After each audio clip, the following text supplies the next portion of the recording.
अंधभक्त है ना, वो गद्दार हैं देश के, जिन्होंने देश लुटवाया है नंद भक्तों ने।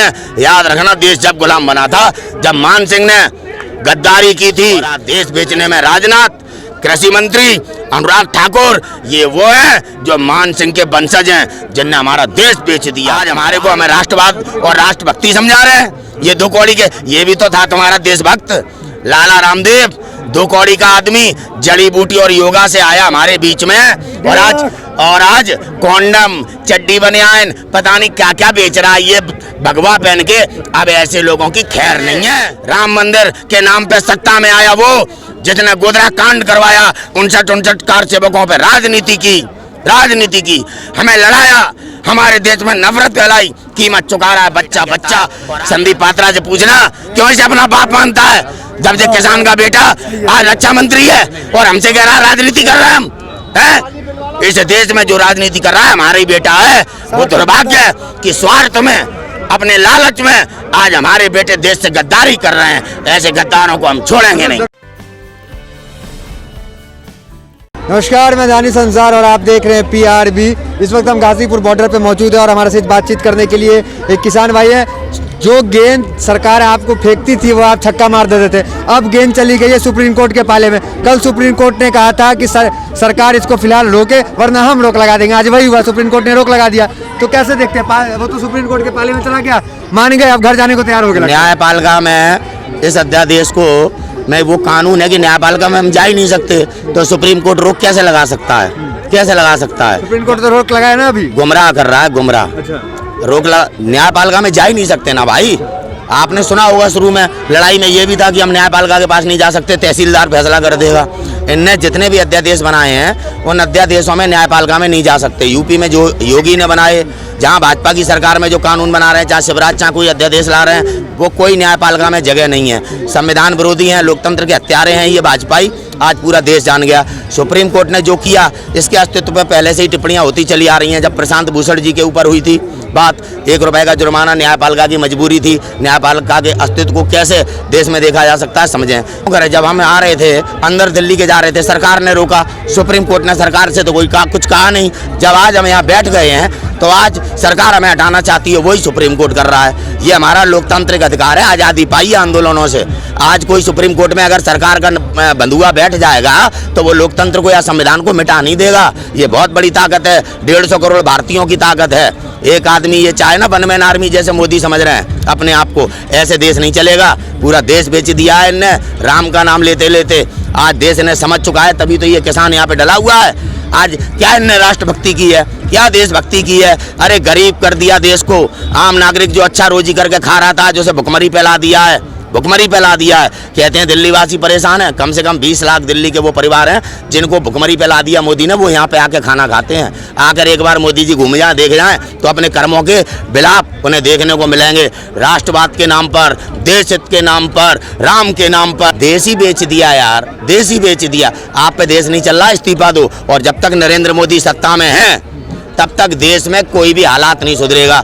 आज हमारे देश की अर्थव्यवस्था कितनी माइनस में है, कौन है जिम्मेदार? कब इस्तीफा देगा मोदी, कब इस्तीफा देगा वित्त मंत्री? प्रधानमंत्री के इस्तीफा तक कैसे पहुंचे? प्रधानमंत्री निर्णय लेते हैं, जो निर्णय लिया, पुलवामा हमला हुआ, गृह मंत्रालय की कमी, किसी ने इस्तीफा दिया?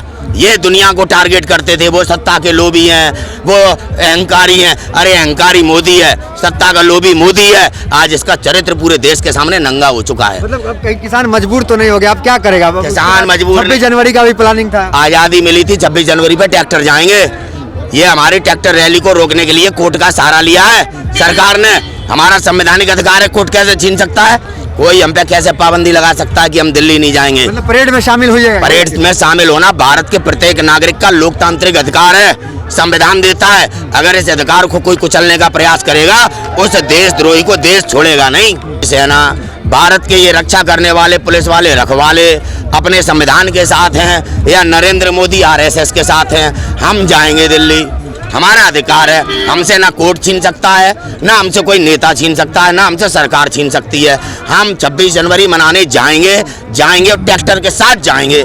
ट्रैक्टर राष्ट्रीय वाहन है, 5 रुपए के नोट पे छप के आता था। आप छोटे होंगे, शायद नहीं देखा होगा, मैंने देखा है।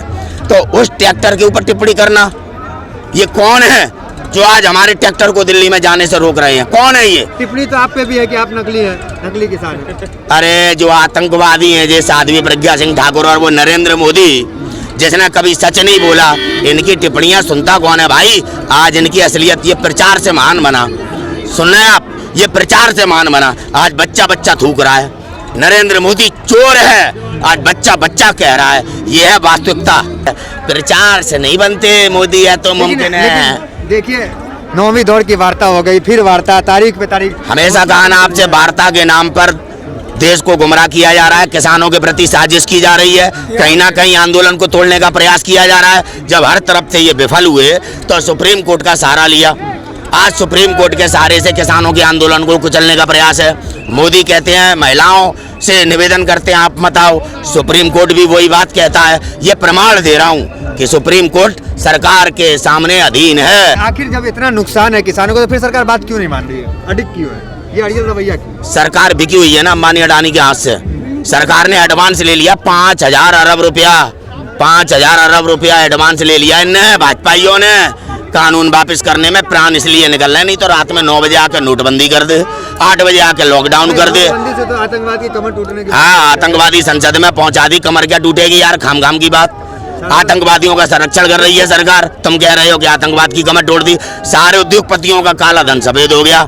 जनता को क्या मिला भाई? जनता को क्या मिला? आज कानून वापस लेने के लिए मोदी के मुंह में क्या है? जवान नहीं है क्या?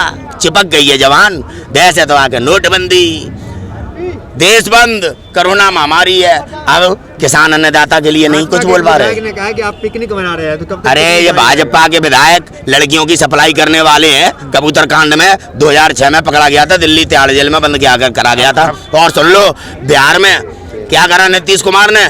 लड़कियों के सप्लायर। क्या हुआ कानपुर में? 57 बेटियों में से 30 प्रेग्नेंट योगी की सरकार में। अरे बेटियों के दलाल हमें सिखाएंगे क्या लोकतंत्र है, क्या राष्ट्रवाद है? आज इनके चेहरे बच्चे बच्चे ने समझ लिए हैं। अंधभक्त है ना, वो गद्दार हैं देश के, जिन्होंने देश लुटवाया है, लुटवाया है इन अंधभक्तों ने।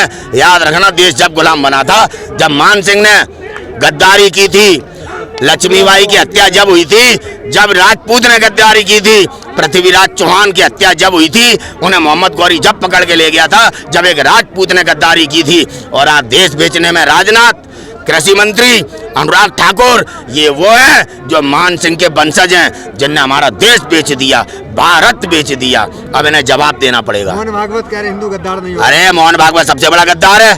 कभी तिरंगा नहीं मानते थे ये, आज हमारे को हमें राष्ट्रवाद और राष्ट्रभक्ति समझा रहे हैं। ये 2 कौड़ी के, ये भी तो था तुम्हारा देशभक्त लाला रामदेव, 2 कौड़ी का आदमी, जड़ी बूटी और योगा से आया हमारे बीच में। और आज कॉन्डम, चड्डी बनियान, पता नहीं क्या क्या बेच रहा है ये भगवा पहन के। अब ऐसे लोगों की खैर नहीं है। ये भारत है, भारत, भगत सिंह का भारत, चंद्रशेखर आजाद का भारत। सरकार किसान अपना हक लेकर रहेगा। किसान चाहता क्या है? दोनों से टक्कर। किसान 80% है, 80% सरकार बनाने वाले हम हैं। रामदेव जी को बख्श दीजिए। अरे रामदेव तो मेहनत प्यारा है हमारा, जिसने हमारे बच्चों के थाली से रोटी छीनी है। इस रामदेव को पतंजलि की फंडिंग कहाँ से हुई अभी बताएगा जी। कांग्रेसियों ने इस पर लाठी बजा के बहुत अच्छा काम किया था, हम नहीं समझ पाए, क्योंकि हमें राम के नाम पे ना हाल गुमराह कर लिया जाता है। अगर धर्म समझना है ना, धर्म क्या होता है, इन सिख भाइयों से समझो क्या होता है धर्म, कैसे इन्होंने सेवा की है। यही कहता है राम का धर्म, यही कहता है राम का धर्म। कहाँ है हमारे राम के धर्म की विशेषताएं, कहाँ है? आज देखो, गुरु नानक को मानने वालों ने क्या सेवा भाव दिखाया है। कभी गुमराह नहीं होते, धर्म के नाम पे भीख नहीं मांगते, गुरु नानक के नाम पे वोट नहीं मांगते। और हमारे हिंदू 2 कौड़ी के अपने स्वार्थ में राम का नाम लेके इन्होंने बेटियां बेची हैं, राम का नाम लेके इन्होंने आतंकवादी बनाए हैं, राम का नाम लेके इन्होंने देश बेचा है। ऐसे गद्दारों को आज देश ने समझ लिया है। ये पूरे भारत का नागरिक है, किसान, ये किसान बिरादरी है, और ये देश किसानों का है, तभी इसे कृषि प्रधान देश कहते हैं, याद रखना। और राम मंदिर बना के नहीं गुमराह किया, ये क्या इतिहास रचेंगे? राम मंदिर के नाम पे सत्ता में आया वो जिसने गोधरा कांड करवाया, 59 कार सेवकों पे राजनीति की, हमें लड़ाया, हमारे देश में नफरत फैलाई, कीमत चुका रहा है बच्चा बच्चा, और आगे आने वाले समय में इसकी कीमत पता नहीं कितने बड़े पैमाने पे चुकानी पड़ेगी। शिकायत कहते हैं कि 2024 तक आंदोलन चलेगा, तो क्या मतलब सत्ता से उखाड़ने की तैयारी है? समझ में नहीं आया। सरकार गुंडई पे उतारू है, सरकार नहीं मानेगी तो हमें तो बैठना पड़ेगा ना भाई। हम संसद में तो है नहीं, सरकार आज चले जाएंगे राकेश टिकैत जी। लेकिन जब 2024 की बात आप करते हैं तो संबित पात्रा जैसे प्रवक्ता कहते हैं किसान राजनीति कर रहा, संगठन राजनीति। हाँ, राजनीति इन्हीं के बाप का अधिकार है, राजनीति करेंगे ये झूठे जुमलेबाज। आज संदीप पात्रा क्यों नहीं आता हमारे बीच? आए, हमें समझा दे लाभ क्या है। लाभ हमें समझ में आ जाएगा, आंदोलन खत्म हो जाएगा।